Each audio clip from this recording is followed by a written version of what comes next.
Hello students, तो welcome to this lecture of physics. इस lecture में हम लोग स्टार्ट कर रहे हैं new chapter which is electrostatics. लेकिन यहाँ पे देखो क्लास 11th इलेक्ट्रोस्टैटिक्स लिखा है, क्योंकि इलेक्ट्रोस्टैटिक्स ये जो चैप्टर क्लास 12th में है उसके बेसिक्स क्लास 11th में है। मतलब क्लास 11th में भी इलेक्ट्रोस्टैटिक्स ये चैप्टर है एंड फॉर्चुनेटली कोइंसिडेंटली ये चैप्टर भी सीईटी में आता है। एज यू ऑल नो हमारे 16 चैप्टर्स जो 12th के आते हैं, उसके अलावा 8 चैप्टर्स 11th के भी आते हैं सीईटी के अंदर। तो उन 8 में से ये एक चैप्टर है। सो best way to understand this chapter, best way to understand the concepts of electrostatics is पहले 11th का इलेक्ट्रोस्टैटिक्स पढ़ लो और फिर इसके इमीडिएटली बाद में 12th का इलेक्ट्रोस्टैटिक्स पढ़ो। Okay, clear with this? तो सभी को समझ में हम लोग क्या करने जा रहे हैं। हम लोग क्या करेंगे, सबसे पहले 11th का इलेक्ट्रोस्टैटिक्स पढ़ लेंगे और फिर बाद में इसके तुरंत बाद में 12th का इलेक्ट्रोस्टैटिक्स शुरू करेंगे। ओके, तो सबसे पहले शुरू करते हैं चैप्टर के नाम से, इलेक्ट्रोस्टैटिक्स। इलेक्ट्रो मतलब चार्ज, स्टैटिक मतलब रेस्ट, यानी study of charge at rest. Study of charge at rest is known as electrostatics. Now since ये क्लास 11th का टॉपिक है तो ये बोर्ड एग्जाम्स में नहीं है, तो इसके रनिंग नोट्स लो। रनिंग नोट्स मतलब जैसे जैसे मैं पढ़ा रहा हूं, जैसे जैसे मैं बोल रहा हूं, एक अपना बुक में नोट डाउन करते चलो। कुछ पॉइंट्स जो स्लाइड पे आएंगे वो भी नोट डाउन करते चलो। Okay, this will help you a lot, है ना, तुमको बहुत हेल्प करेगा। इसके रनिंग नोट्स लेना है। ओके, इलेक्ट्रोस्टैटिक्स मतलब the study of charge. Electro मतलब चार्ज, स्टॅटिक्स मतलब rest. The study of charge at rest. Charge जेव्हा रेस्टवर असतो, चार्ज जेव्हा रेस्ट मध्ये असतो त्याची स्टडी म्हणजे electrostatics. Okay, clear with this? जब चार्ज मोशन में आता है तो वो करंट हो गया। चार्ज जब रेस्ट पे था ठीक था, चार्ज जैसे ही मोशन में आया मतलब क्या हो गया, करंट आ गया। तो वो अलग चैप्टर है, इसके बाद का चैप्टर रहेगा विच इज करंट इलेक्ट्रिसिटी, अपन बाद में पढ़ेंगे। ओके, सो इलेक्ट्रोस्टैटिक्स में हम लोग क्या करने जा रहे हैं, we are going to study the charge which is kept at rest, है ना। तो चलो शुरुआत करते हैं हम लोग पहले पार्ट से, कॉन्सेप्ट ऑफ चार्ज। चार्ज के बारे में सभी लोगों ने क्लास 9th क्लास 10th में पढ़ा है। क्लास 9th में तुम लोगों ने स्ट्रक्चर ऑफ एटम पढ़ा था और उसके अंदर चार्ज के बारे में पढ़ा था। तो सिर्फ मैं चार्ज के यहाँ पे जो इंपॉर्टेंट कॉन्सेप्ट्स है वही बताऊंगा, क्योंकि बेसिक्स तुम्हारा हुआ है ऐसा मैं एक्सपेक्ट कर रहा हूँ, है ना। 9th का जो स्ट्रक्चर ऑफ एटम था कि बीच में न्यूक्लियस है, उसके अंदर पॉजिटिवली चार्ज्ड प्रोटॉन्स है और न्यूट्रॉन्स है, न्यूट्रल जो है, और उसके आजू बाजू निगेटिवली चार्ज इलेक्ट्रॉन्स घूम रहे हैं। तो ये चार्ज का बेसिक चीज तो पता ही है। ओके, फिर भी हम लोग स्टार्ट करेंगे डेफिनेशन से। चार्ज को डिफाइन कैसे किया जाता है, the fundamental quantity in electricity या electrostatics is known as charge, या फिर इलेक्ट्रोस्टैटिक्स करो यहाँ पे, is electrostatics is known as charge. ये डेफिनेशन नोट डाउन कर लो, है ना, सभी लोग नोट डाउन करते चलो। The fundamental quantity in electrostatics is known as charge. ठीक है, दूसरी बात, it is denoted by small q और कैपिटल Q। ये चार्ज का डिनोट है, जैसे वेलोसिटी को v से डिनोट करते हैं ना, मोमेंटम को p से डिनोट करते हैं, मास को स्मॉल m से, टाइम को t से, वैसे ही चार्ज को स्मॉल q या कैपिटल Q से। नाउ SI यूनिट क्या है इसका, coulomb, denoted by capital C। इसका SI unit coulomb. Clear with this? ये एक स्केलर क्वांटिटी है, it is a scalar quantity, ध्यान में रखना। ये सारी इंपॉर्टेंट बातें हैं। क्लियर? नोट डाउन करेंगे। हाँ, लेक्चर को पॉज करो, नोट डाउन करो। चलो आगे बढ़ेंगे। What are the types of charge? Basically दुनिया में चार्ज कितने प्रकार के होते हैं? 2 प्रकार के होते हैं। जिनके दिमाग में 3 आया गलत हो गए तुम। 2 प्रकार के, सब there are 2 types of charge. सबसे पहला पॉजिटिव चार्ज और दूसरा नेगेटिव चार्ज। ओके, दुनिया में चार्ज कितने प्रकार का होता है? 2। फर्स्ट इज पॉजिटिव चार्ज, दूसरा negative charge. Sir zero charge, neutral charge. Neutral charge means absence of charge, यानी कोई भी चार्ज नहीं होना, दैट इज न्यूट्रल। आए ध्यान में? क्लियर है? तो दुनिया में चार्ज कितने प्रकार के बोलोगे? 2, positive charge and negative charge. Now smallest electric charge, दुनिया में सबसे छोटा इलेक्ट्रिक चार्ज कितना है? Okay, clear? Smallest negative charge exists on electrons and smallest positive charge exists on proton. दुनिया में जो सबसे छोटा चार्ज है, छोटा निगेटिव चार्ज, वो इलेक्ट्रॉन पे है, और दुनिया का सबसे छोटा पॉजिटिव चार्ज वो प्रोटॉन का चार्ज है।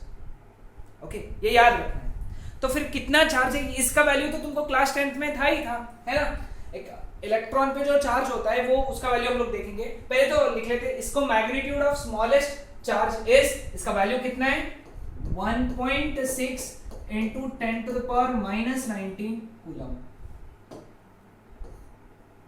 ये वैल्यू याद रखना, क्लियर। अब ये वैल्यू इतना बड़ा बार बार लिखने का जरूरत नहीं है। अपन क्या करते हैं, इसको स्मॉल ई से डिनोट करते हैं, यानी हमेशा क्या दिमाग में रहेगा, small e is equal to 1.6 into 10 to the power minus 19 coulomb. ठीक है, तो मैंने बोला एक इलेक्ट्रॉन पे चार्ज कितना, तो तुम बोलोगे माइनस ई। मैंने बोला एक प्रोटॉन पे चार्ज कितना, तुम बोलोगे प्लस ई। मैंने बोला n इलेक्ट्रॉन्स पे चार्ज कितना, तो तुम बोलोगे q is equal to minus n e. मैंने बोला n प्रोटॉन्स पे चार्ज कितना, तो तुम बोलोगे q is equal to plus n e. ये इंपॉर्टेंट बातें नोट डाउन करेंगे सब लोग। Now what are the properties of electric charge. अब ये चार्ज की प्रॉपर्टीज क्या होती है ना। सबसे पहली और सिंपल बात है कि ये एडिटिव इन नेचर होते हैं, ये डायरेक्टली ऐड हो सकते हैं। मतलब 4e plus 2e is equal to 6e। यहाँ पे कोई वेक्टर के एडिशन के लॉज नहीं लगाने पड़ते, सिंपल एडिटिव है ये, है ना। 4e minus 2e is equal to 2e, 4e plus 3e is equal to 7e। Simple additive in nature, है ना, क्लियर। दूसरा, क्वांटाइजेशन ऑफ चार्ज। क्या बोलता है quantization of charge, the charge on any body exist in multiples of magnitude of smallest charge e. दुनिया में सभी bodies पे जो चार्ज रहेगा वो सिर्फ ई का मल्टीपल रहेगा, इंटीग्रल मल्टीपल। इसका मतलब क्या, तो Q is equal to plus minus n e, ये है क्वांटाइजेशन ऑफ चार्ज। अब मैं इसको एक्सप्लेन करता हूं क्वांटाइजेशन ऑफ चार्ज कैसे आया। ठीक है, देखो ये एक एटम है ना, ये एटम है, इसके अंदर अब हमारे पास में 3 प्रोटॉन है, 3 न्यूट्रॉन है, तो इसके पास में 3 इलेक्ट्रॉन रहेंगे लेटेस्ट से। ठीक है, 3 इलेक्ट्रॉन रहेंगे। अब मैंने इसमें से एक इलेक्ट्रॉन निकाल दिया, एक इलेक्ट्रॉन निकाल दिया, तो इस बॉडी पे चार्ज कितना आ गया, प्लस ई। एक इलेक्ट्रॉन निकालने से प्लस ई चार्ज आ गया। कैसे, क्योंकि अब इसके पास में बचे 3 प्रोटॉन और 2 इलेक्ट्रॉन। 3 प्रोटॉन का चार्ज कितना, 3e प्लस 3e। 2 इलेक्ट्रॉन का चार्ज कितना, माइनस 2e। तो इनका टोटल मारा तो कितना आया, प्लस e। समझा, क्लियर। अब मैंने इसमें से एक और इलेक्ट्रॉन निकाल दिया, क्लियर, एक और इलेक्ट्रॉन निकाल दिया। एक और इलेक्ट्रॉन निकालने से यहां पे एक ही इलेक्ट्रॉन बचा, एक ही इलेक्ट्रॉन बचा तो एक ही माइनस ई चार्ज बचा माइनस में। तो इसका टोटल कितना हुआ बेटा, प्लस 2e। तो यहाँ पे टोटल हो गया प्लस 2e, है ना। यानी तुम देख रहे हो यहाँ पे कि इस बॉडी पे चार्ज एक तो प्लस ई आ सकता है, नहीं तो प्लस 2e आ सकता है, नहीं तो फिर प्लस 3e आ सकता है, नहीं तो प्लस 4e आ सकता है, एंड सो ऑन। यानी e के मल्टीपल्स आ रहे हैं, इसको बोलते हैं e के multiples, e plus 2e plus 3e plus 4e and so on. क्या रह रहे हैं हमेशा, e के multiples. The charge is always integral multiple of e, है ना, क्लियर। यानी कभी भी तुमको चार्ज 1.2e नहीं मिलेगा, या फिर 2.9e नहीं मिलेगा, या फिर 99.6e नहीं मिलेगा। हमेशा उसके सामने e के सामने एक इंटीजर होना चाहिए। इंटीजर यानी 1, 2, 3 and so on, clear. Same चीज मैं बोल सकता हूं कि अगर मैं इसमें इलेक्ट्रॉन ऐड करूं, है ना, ये सारी चीजें हटा देता हूं, ठीक है, ये सब हटा दो। अभी देखते हैं, मैंने एक इलेक्ट्रॉन ऐड किया, अब इसमें प्रोटॉन कितने हैं, 3, तो उसका चार्ज कितना हुआ, प्लस 3e। अब एक इलेक्ट्रॉन ऐड करने के वजह से ऑलरेडी 3 इलेक्ट्रॉन्स थे, एक और ऐड कर दिया, कितना हो गया, 4 इलेक्ट्रॉन। तो अब चार्ज कितना हो गया इलेक्ट्रॉन का, -4e। इनका टोटल आया -e, मतलब इस बॉडी पे चार्ज हुआ -e। ठीक है, मैंने एक और इलेक्ट्रॉन लगा दिया इसके ऊपर, एक और इलेक्ट्रॉन लगाने की वजह से अब इसके इलेक्ट्रॉन हो गए 5, तो टोटल इलेक्ट्रॉन का चार्ज हो गया -5e, टोटल मिला के चार्ज हो गया -2e, यहाँ पे -2e। यानी इस बॉडी में नेगेटिव चार्ज भी कैसे चढ़ रहे थे देखा था तुमने, -e था, फिर उसके बाद में -2e था, उसके बाद में -3e था, उसके बाद में -4e था एंड सो ऑन। यानी हमेशा जो चार्ज चढ़ रहा था वो -e का मल्टीपल था, -e -2e, कहीं पे भी -1.4e नहीं देखने मिलेगा तुमको, या फिर -3.7e नहीं देखने मिलेगा तुमको, है ना। यानी इसका मतलब ये है कि Q is equal to plus minus NE, where N is equal to 1, 2, 3 and so on. This property is known as quantization of charge. इसको हम लोग क्या कहते हैं, quantization of charge. Clear with this? कोई डाउट है किसी को यहां तक? नहीं, एकदम आसान था ना। ओके, चलो अगला property, law of conservation of charge. क्या बोलता है ये कि in any given physical process charge may get transferred from one part of the system to another part of the system but the total charge in the system remains constant. यानी कोई भी process में charge एक जगह से दूसरे जगह जा सकता है लेकिन चार्ज हमेशा कांस्टेंट रहेगा, यानी चार्ज नया भी नहीं बनेगा और डिस्ट्रॉय भी नहीं होगा। अगर इधर 4 कूलम है, 4 कूलम का चार्ज है, 1 कूलम इधर ट्रांसफर हुआ तो इधर बन गया 1 कूलम और इधर बन गया 3 कूलम। 4 में से एक कूलम इधर निकला और इधर पहुंचा तो इधर 1 कूलम हो गया, इधर 3 कूलम हो गया, टोटल मारा तो कितना है 4 कूलम।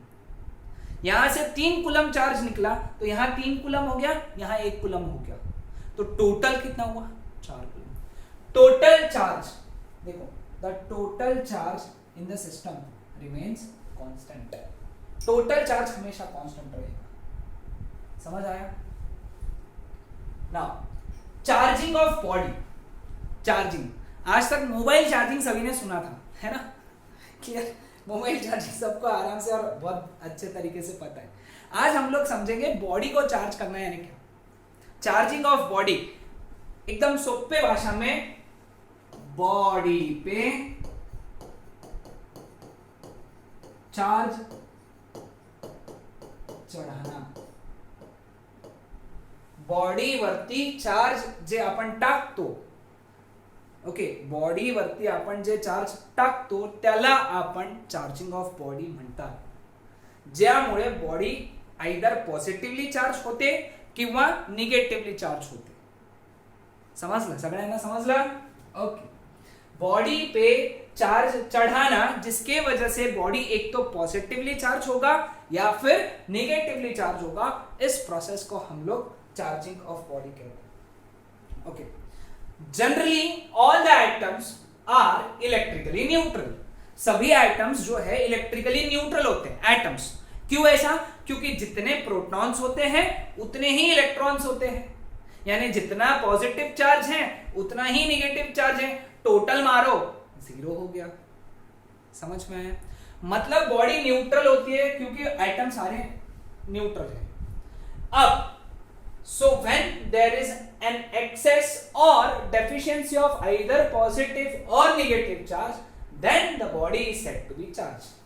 इसीलिए जब बॉडी में एक तो पॉजिटिव चार्ज या फिर नेगेटिव चार्ज की डेफिशिएंसी होंगी या एक्सेस होगा, तब हम लोग कहेंगे बॉडी चार्ज है ना। यानी एक देखो, इमेजिन, अब मैं तुमको बहुत आसानी से समझाऊंगा, ध्यान देना। ये बॉडी न्यूट्रल है, मैंने इस पे पॉजिटिव चार्ज डाला, कौन सा चार्ज डाला? पॉजिटिव चार्ज, तो तुम क्या बोलोगे? बॉडी पॉजिटिवली चार्ज होगी। मैंने इस पे निगेटिव चार्ज डाला तो तुम क्या बोलोगे? बॉडी निगेटिवली चार्ज होगी। आसान।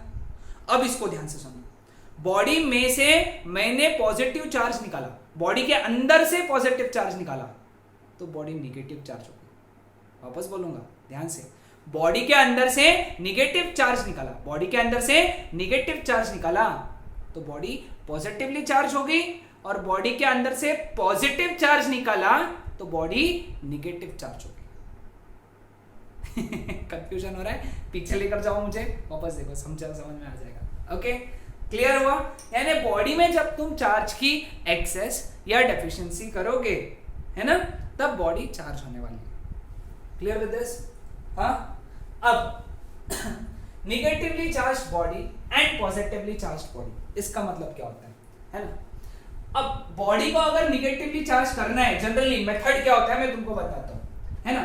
कोई भी बॉडी को निगेटिव चार्ज, अगर निगेटिवली चार्ज करना है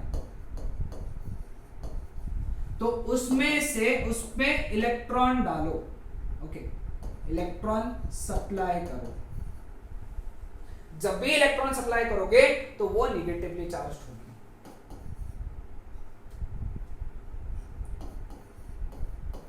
कोई भी बॉडी को पॉजिटिवली चार्ज अगर करना है तो उसमें से इलेक्ट्रॉन को निकालो, मतलब इलेक्ट्रॉन को डेफिशिएंट करो, या इधर इलेक्ट्रॉन एक्सेस करो। तो सर आप प्रोटॉन के साथ क्यों नहीं खेल रहे हो, खेल क्यों इलेक्ट्रॉन के साथ रहे हो? बिकॉज इलेक्ट्रॉन्स जो है वो आउटर ऑर्बिट में रहते और प्रोटॉन्स न्यूक्लियस के अंदर है, तो न्यूक्लियस के अंदर से प्रोटॉन को निकालना बहुत मुश्किल होता है। हम लोग एक चैप्टर है हमको स्ट्रक्चर ऑफ एटम्स, उसमें पढ़ेंगे कि इलेक्ट्रॉन्स को प्रोटॉन्स को न्यूक्लियस से निकालना बहुत हार्ड होता है, इलेक्ट्रॉन्स को निकालना या देना बहुत आसान होता है। हम लोग पढ़ेंगे, अभी सिर्फ ध्यान में रखना, ये बात ध्यान में रखो कि जब भी इलेक्ट्रॉन को एक्सेस करोगे तो बॉडी निगेटिवली चार्ज होगी, जब भी इलेक्ट्रॉन्स को कम करोगे तो बॉडी पॉजिटिवली चार्ज होगी। Clear? Now what are the methods of charging a body? Body को चार्ज कैसे किया जा सकता है, किन मेथड से बॉडी को चार्ज कर सकते हैं हम लोग? Okay, there are 3 methods of charging a body. पहला है कंडक्शन, दूसरा है इंडक्शन और तीसरा है friction. Conduction, induction and friction. Okay, clear? Conduction यानी क्या, मैं समझाता हूं। देखो, इनकी सिर्फ कंसेप्ट है, अपने को मुझे नहीं लगता है इसके अंदर से क्वेश्चन आ सकता है सीईटी में, जो बनेगा मैं तुमको बता दूंगा, ठीक है। अब जब सपोज ये एक बॉडी है, ओके, ये पॉजिटिवली चार्ज बॉडी है,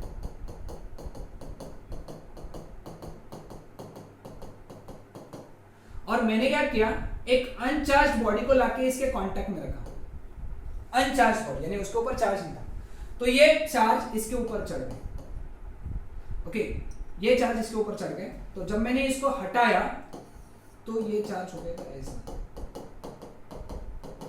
यानी मैंने क्या किया, बॉडी को क्या किया, चार्ज किया।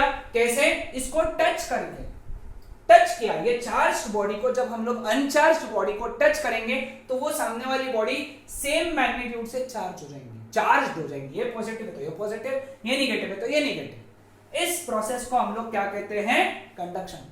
इंडक्शन आसान, एकदम आसान, ठीक है।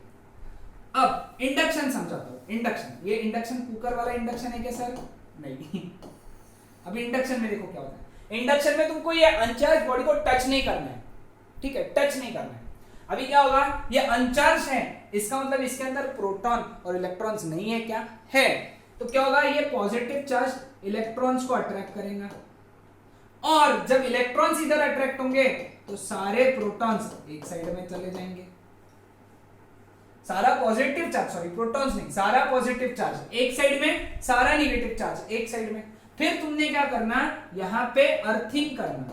अर्थिंग का कंसेप्ट बाद में समझाऊंगा मैं, बहुत डिटेल में अपन बाद में पढ़ेंगे।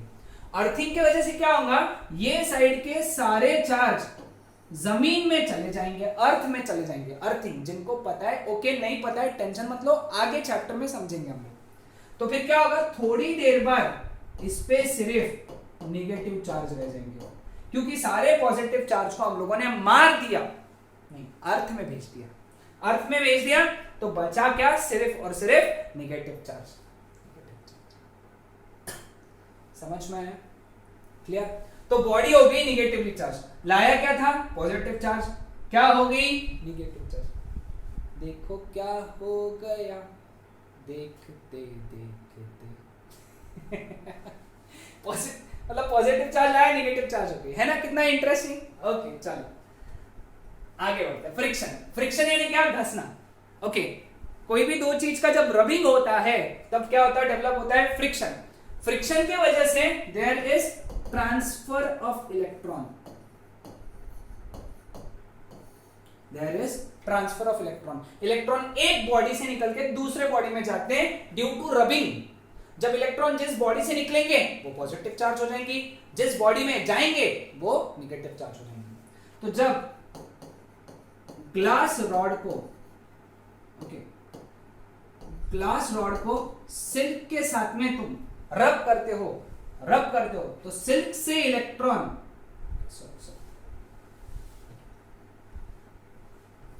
Extremely sorry there is loose connection है ना। ग्लास रॉड से इलेक्ट्रॉन निकल के सिल्क में जाते हैं, तो ग्लास रॉड हो गया पॉजिटिवली चार्ज्ड और सिल्क हो गया निगेटिवली चार्ज्ड। दूसरा एग्जांपल, इबोनाइट रॉड को जब तुम फर या फिर वुल के साथ में रब करते हो तो इलेक्ट्रॉन फर से निकल के इबोनाइट रॉड में जाते हैं, तो फर हो गया पॉजिटिवली चार्ज्ड और इबोनाइट हो गया निगेटिवली चार्ज्ड। ये याद रखना है, ओके, अच्छे से याद रखना है। Clear with this? Okay, now distribution of charge. Charge का डिस्ट्रीब्यूशन यानी जब तुम कोई भी बॉडी पे चार्ज देते हो तो वो चार्ज डिस्ट्रीब्यूट होता है। देखो, जब तुम क्लास में जाते हो, असेंबली होने के बाद में जब तुम क्लास में जाते हो तो तुम बराबर अपने अपने जगह पे जाके बैठ जाते हो, मतलब तुम डिस्ट्रीब्यूट हो जाते हो। असेंबली होता था स्कूल में, असेंबली होने के बाद में तुम क्लास में जाते थे और तुम अपने अपने जगह पे बैठ जाते थे, मतलब तुम क्या हो जाते थे? डिस्ट्रीब्यूट हो जाते थे। ओके, वैसा ही चार्ज को जब तुम कोई बॉडी पे डालते हो, अनचार्ज्ड बॉडी पे चार्ज डालते हो, तो वो चार्ज एक जगह पे नहीं रहता है, पूरे बॉडी पे डिस्ट्रीब्यूट हो जाता है। इस प्रोसेस को हम लोग बोलते हैं डिस्ट्रीब्यूशन ऑफ चार्ज। एकदम आसान था, आसान था। दुनिया में 3 प्रकार का डिस्ट्रीब्यूशन होता है, ध्यान में रखना। लीनियर चार्ज डिस्ट्रीब्यूशन, जिसको लीनियर चार्ज डेंसिटी कहते हैं, सरफेस चार्ज डिस्ट्रीब्यूशन, जिसको हम लोग सरफेस चार्ज डेंसिटी कहते हैं, और वॉल्यूम चार्ज डिस्ट्रीब्यूशन, जिसको हम लोग वॉल्यूम चार्ज डेंसिटी कहते हैं। ठीक है, linear charge density lambda, sigma, rho. ये लिख लो अभी, मैं एक एक करके डेफिनेशन समझा दो, लिख लो सभी, फटाक से लिखो अभी, है ना। लेक्चर बड़ा हो गया, 20-25 मिनट हो गए, है ना। चलो पहला हेडिंग दो अब, linear charge density. Okay, when charge is distributed on linear surface, linear यानी पेन के ऊपर चार्ज दिया ना, तो पेन पे एक के पीछे एक चार्ज अगर डिस्ट्रीब्यूट हो गया, इधर एक, उसके पीछे एक, उसके पीछे एक, उसके पीछे एक, उसके पीछे एक, उसके पीछे, तो इस डिस्ट्रीब्यूशन में जिसमें चार्ज एक के पीछे एक लग गया, लाइन से लग गया, तो उसको हम लोग बोलते हैं लीनियर चार्ज डिस्ट्रीब्यूशन। और charge per unit length is known as linear charge density. Charge per unit length, definition समझे क्या? That is known as linear charge density.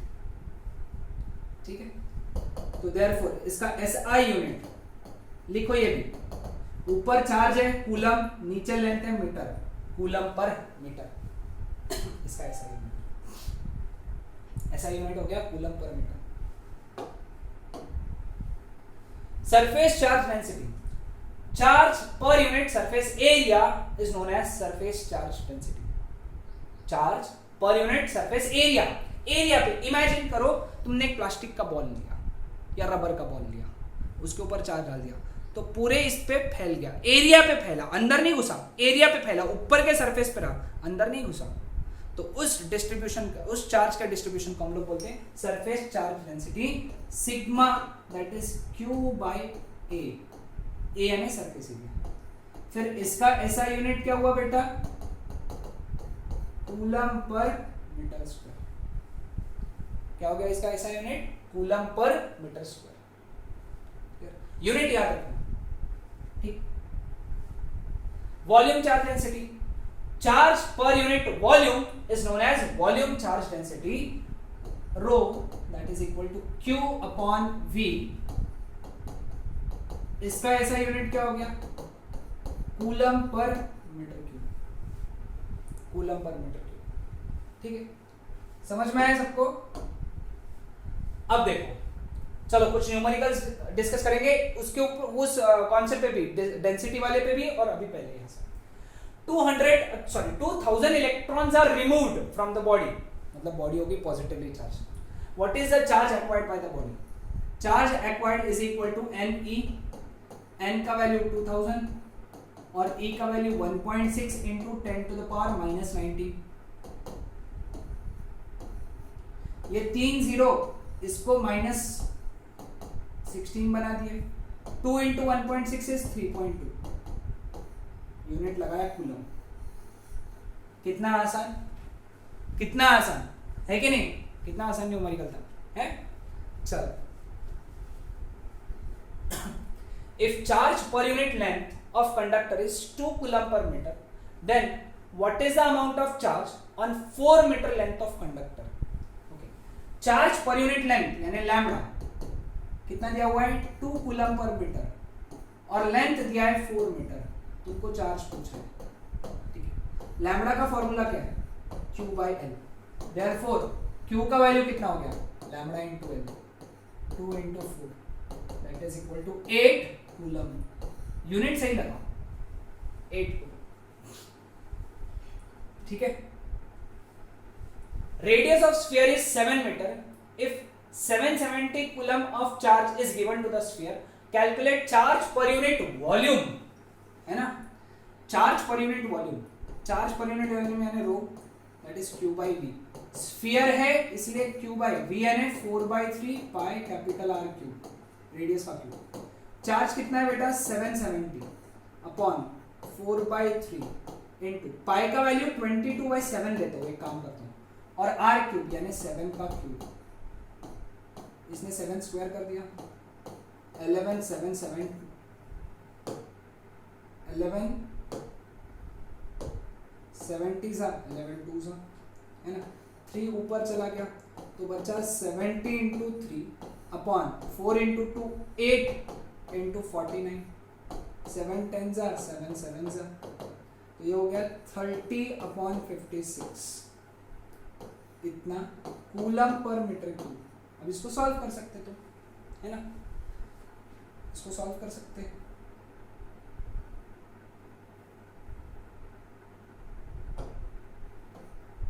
है ना? 2 15 सा 2 28 सा 15/28 कर लेना सॉल्व इसको बैठ के। क्लियर? तो ये था सिंपल सा क्वेश्चन। चलो लास्ट क्वेश्चन आज के लेक्चर का हमारा, a solid sphere has volume density, यानी डेंसिटी क्या है?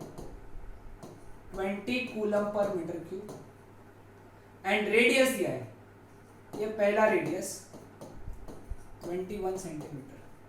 What is the charge on the same sphere of radius 14 centimetre?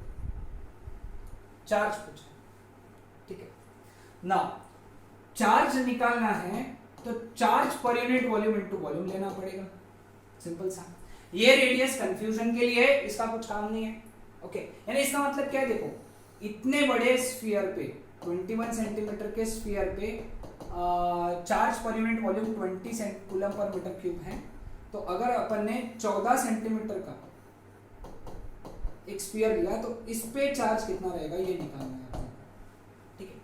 Charge का फॉर्मूला जो है that is charge per unit volume into volume. ये फॉर्मूला वो फॉर्मूले से है, रो वाला, रो Q by V, है ना? यहां से है, ये इधर चला गया। रो कितना है बेटा? यहाँ पे 20 इंटू 4/3 पाई रेडियस का क्यूब यानी 14 का क्यूब। सेंटीमीटर है ना, तो 10 टू द पावर -6 भी लगेगा सेंटीमीटर क्यूब, क्योंकि ये रहेगा 14 इंटू 10 टू द पावर -2, तो क्यूब इज इक्वल टू कितना हो गया? ये 80/3 पाई यानी 20, इसको पाई रखेंगे, अपने काम करेंगे नहीं, बहुत कैलकुलेशन बहुत हैवी हो गया ये, ठीक है? 14 into 14 into 14 into 10 to the power -6, ठीक है? ठीक है, फिर इसको सॉल्व कर लो। बड़ा कैलकुलेशन है, कर लेंगे, सिंपल सा है, एकदम आसान, है ना? दैट मच कूलम वो रहेगा चार्ज, यानी उतने स्फीयर पे चार्ज ये आएगा। ये सभी कॉन्सेप्ट्स बहुत इंपॉर्टेंट है, हमको बहुत काम में आएंगे आगे के चैप्टर में। आगे चैप्टर जब हम लोग कंप्लीट करेंगे उसमें बहुत काम आएंगे। Okay, so that's it for today. आज के लिए इतना ही, बचा हुआ टॉपिक हम लोग नेक्स्ट लेक्चर में कंप्लीट करेंगे। Okay, that's it.